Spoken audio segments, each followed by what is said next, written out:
Hi students, जैसा कि आपको पता ही है सीए फाइनल नवंबर 24 का जो पेपर आया है वो पूरा कंसेप्ट बेस्ड पेपर है। लेकिन अभी तक जो बच्चे स्टडी कर रहे थे वो बेसिकली या तो टीचर्स के नोट्स पढ़ रहे थे या फिर क्वेश्चन बैंक पढ़ रहे थे, यानी वो ट्रेडिशनल तरीका फॉलो कर रहे थे जिस तरीके के क्वेश्चन आज के 2-3 टाइम पहले आते थे।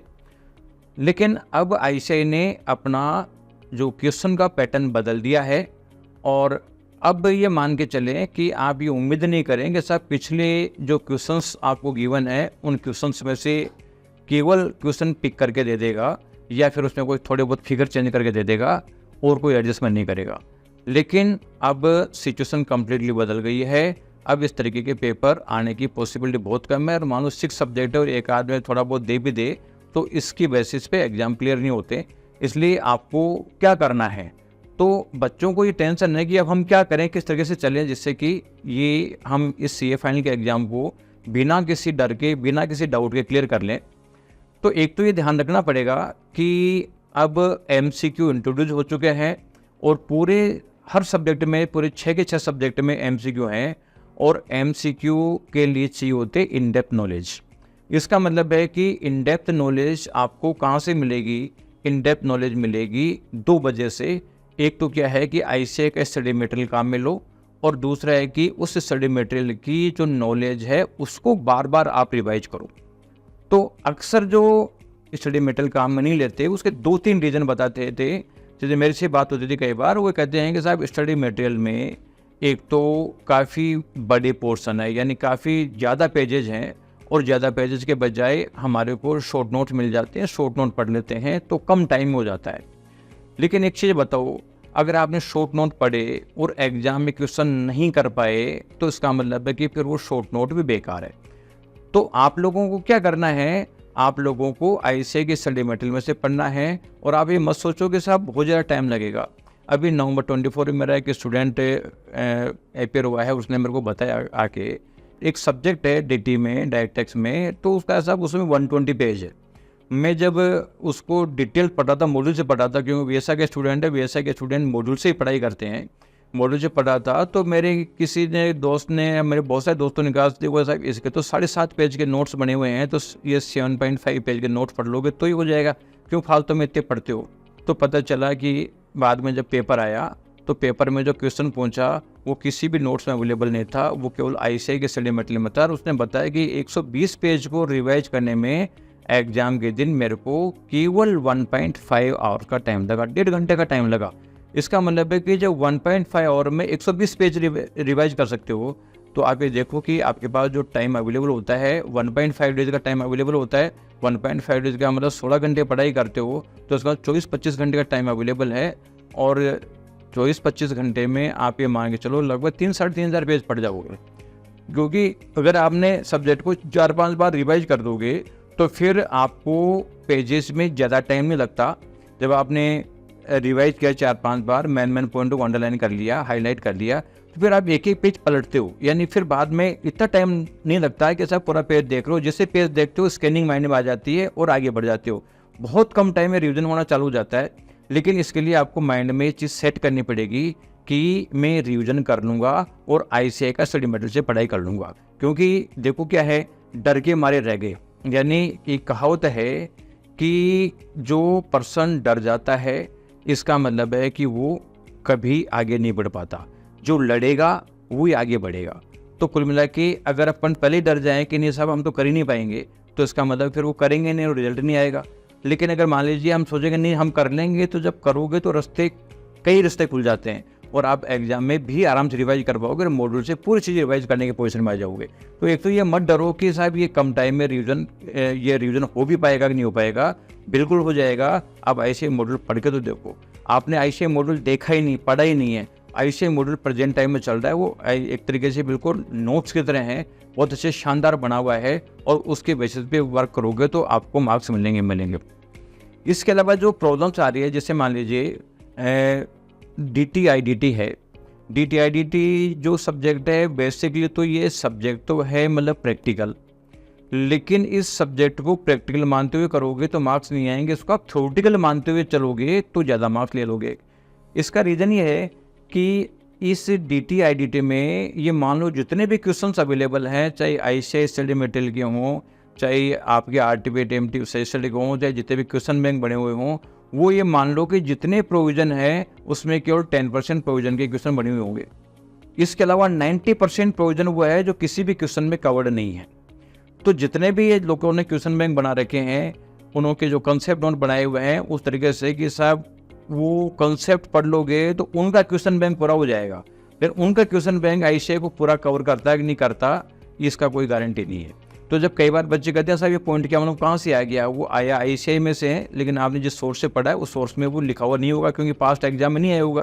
जैसे प्रेजेंट टाइम में वो DT-IDT में भी क्या कर रहा है कि एक क्वेश्चन लिया या 2-3 क्वेश्चन को मिक्स कर दिया प्लस 2-3 पॉइंट और डाल दिए।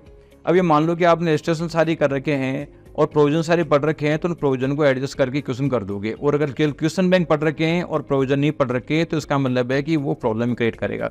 ये वजह से मान लो कंपटीशन में क्वेश्चन आता है, फर्स्ट क्वेश्चन आता है कंपलसरी, उसमें 10-12 एडजस्टमेंट होते हैं। अगर एक एडजस्टमेंट में गलत हो गया तो हालांकि एडजस्टमेंट वाइज मार्क्स मिलते हैं कि एक आइटम वाइज मार्क्स होते हैं, तो उसकी वजह से आपका ग्रोस टोटल इनकम गलत हो जाएगी, टोटल इनकम गलत हो जाएगी, टैक्स कैलकुलेशन गलत हो जाएगा। तो ये मान लो कि एक मार्क्स, एक एडजस्टमेंट 4-5 नंबर को लेके जाएगा। तो इस तरीके से कुछ एडजस्टमेंट ऐसे होते हैं जिसका मल्टीपल इफेक्ट होता है, तो ये मल्टीपल इफेक्ट की वजह से प्रॉब्लम आती है। तो अगर आपके प्रोविजन पढ़ रखे हैं तो प्रोविजन गलत नहीं होंगे और पूरा क्वेश्चन सही होगा तो पूरे मार्क्स मिलेंगे। तो इसके लिए ICAI का स्टडी मटेरियल पढ़ना जरूरी है। तो DT-IDT में ICAI का स्टडी मटेरियल के प्रोविजन पढ़ो और ICAI मॉड्यूल के क्वेश्चन कर लो, तो वो मर्ज करके देगा या कुछ प्रोविजन ऐड करके देगा, तो आप प्रोविजन को बेसिस पे करने के पोजीशन में आ जाओगे। तो इसलिए ICAI का स्टडी मटेरियल पढ़ना है, ये नोट्स के चक्कर में नहीं पढ़ना। और नोट्स के चक्कर में आप पढ़ भी लिए हो तो आप देख रहे होंगे कि आपने जो नोट्स पढ़ रहे हो, और एक अटेम्प्ट नहीं, बहुत सारे बच्चे तो क्या कई अटेम्प्ट दे रहे हैं, तो हर अटेम्प्ट में अगर मान लो उसको अडॉप्ट करके आप अगर क्लियर नहीं कर पा रहे हो तो आपको उस स्ट्रेटेजी से U-टर्न ले लेना चाहिए, क्योंकि गलत रास्ते पे जा रहे हो। तो जितना आगे जाओगे तो आपको पर्पसफुल नहीं होगा।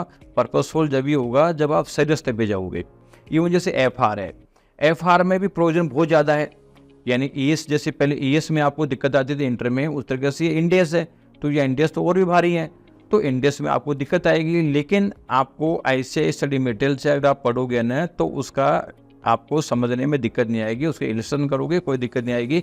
फिर क्या है कि जब डिटेल्ड पढ़ लोगे तो MCQ क्वेश्चन करने के पोजीशन में भी आ जाओगे। तो ये आपको यहाँ पे भी स्टडी मटेरियल का बेस्ट लेके चलना है। इवन जैसे आपका EFM है, EFM में जो पेपर आया है वो सारे के सारे ICAI के स्टडी मटेरियल में से थे, लेकिन उन्होंने थोड़ा सा चेंज कर दिया, या ICAI के स्टडी मटेरियल में उसको एक नाम से पहुँच रखा है, वहाँ पर उन्होंने दूसरे नाम से पहुँच लिया। तो कुल मिला के यहाँ पे आप लोगों को जो अगर 200-250 क्वेश्चन ICAI के स्टडी मटेरियल में है, उन क्वेश्चंस को कंसेप्ट समझते हुए ढंग से 2-3 बार रिवाइज कर लोगे तो इसका मतलब है कि कोई सा भी क्वेश्चन करने के पोजीशन में आ जाओगे। फिर आपको क्वेश्चन करने में दिक्कत नहीं आएगी, चाहे वो क्वेश्चन में कोई रिवर्स करके दे, चाहे बिल्कुल डायरेक्ट करके दे, लेकिन कहीं दिक्कत नहीं आएगी। तो उसके लिए चाहिए ज़्यादा से ज़्यादा प्रैक्टिस। कम क्वेश्चन करोगे तो बहुत सारे क्वेश्चन आप हाथ से सोल्व कर सकते हो। जब हाथ से सोल्व कर लोगे तो फिर क्वेश्चन को कितना भी घुमा फिरा के देगा ना, तो फिर कहीं दिक्कत नहीं है।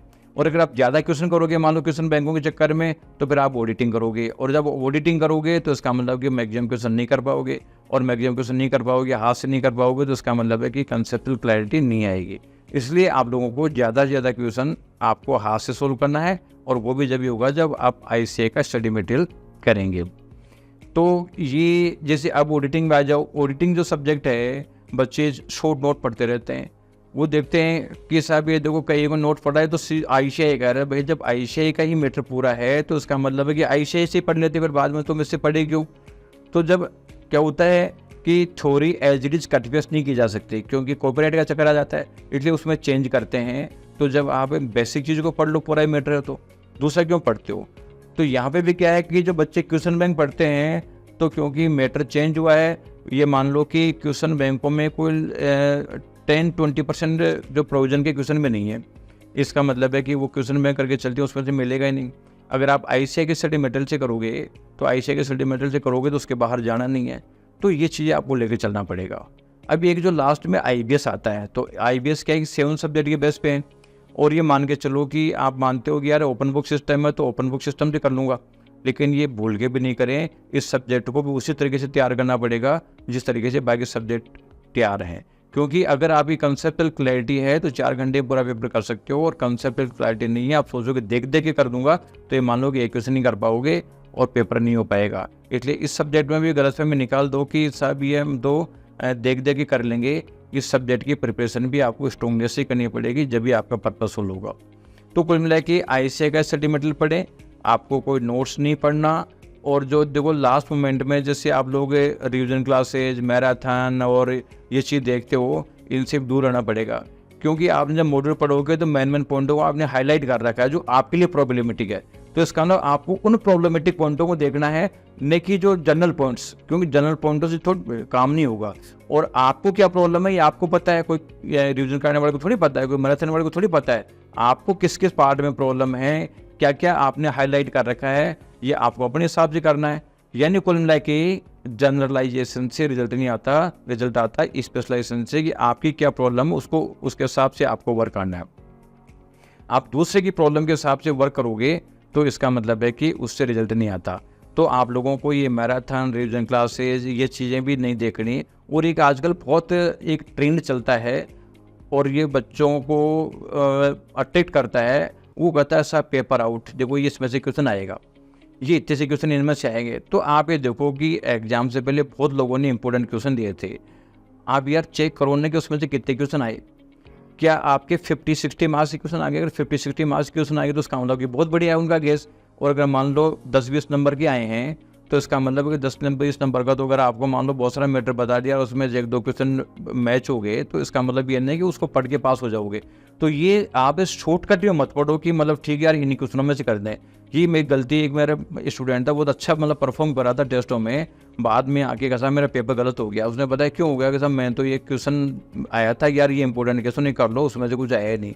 तो ये इस तरीके की गलतियाँ यहाँ बच्चे कर जाते हैं, लोभ के मारे कर जाते हैं कि चलो मेरे को कम ही पढ़ना पड़ेगा, ज़्यादा क्यों पढ़ूँ, क्यों ज़्यादा रिवीजन कर पाऊँगा नहीं कर पाऊँगा।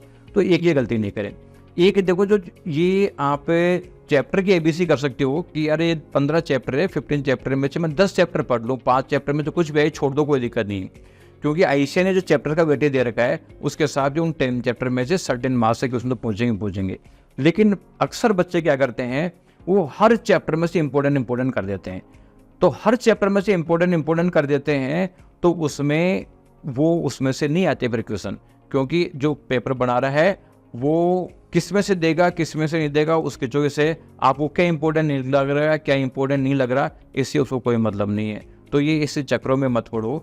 आप अगर आपको टाइम कम मिल रहा है तो चाहे कुछ चैप्टर पिक कर लो कि यार 15 में से 10 चैप्टर पिक करूंगा, मैं 10 चैप्टर कर लूँगा। ऐसा मत करो कि साहब इसमें से इंपॉर्टेंट कर लिया, क्योंकि इंपॉर्टेंट में से पेपर नहीं मिलते। तो ये भी चीज़ें आपको ध्यान रखना है। तो कुल मिला के ICAI के स्टडी मटेरियल पे आ जाना है, आपको बार बार रिवाइज करना है, मेन पॉइंटों को अंडरलाइन करना है। और ये कोई मैराथन और रिवीजन क्लासेस वगैरह नहीं देखनी, कोई क्वेश्चन बैंक की हेल्प नहीं करनी, कोई इंपॉर्टेंट क्वेश्चन पे फोकस नहीं करना। आप केवल और केवल ICAI के स्टडी मटेरियल पे, इसी कंसेप्ट पे और बार बार रिवीजन पे फोकस करें। आपका एग्जाम 100% निकलेगा और आपको सेटिस्फेक्शन नहीं मिलेगा कि हाँ मेरे सब्जेक्ट तैयार हो रहा है और रिजल्ट भी आएगा। तो ये फॉलो करें तो आपका बेस्ट रिजल्ट जाएगा। इस वीडियो का आप अपने दोस्तों को शेयर करें और VSI का YouTube चैनल सब्सक्राइब करके रखें, जिससे कि आप लोगों को और भी इम्पोर्टेंट जो वीडियो है वो आपको मिलता रहे। Thank you.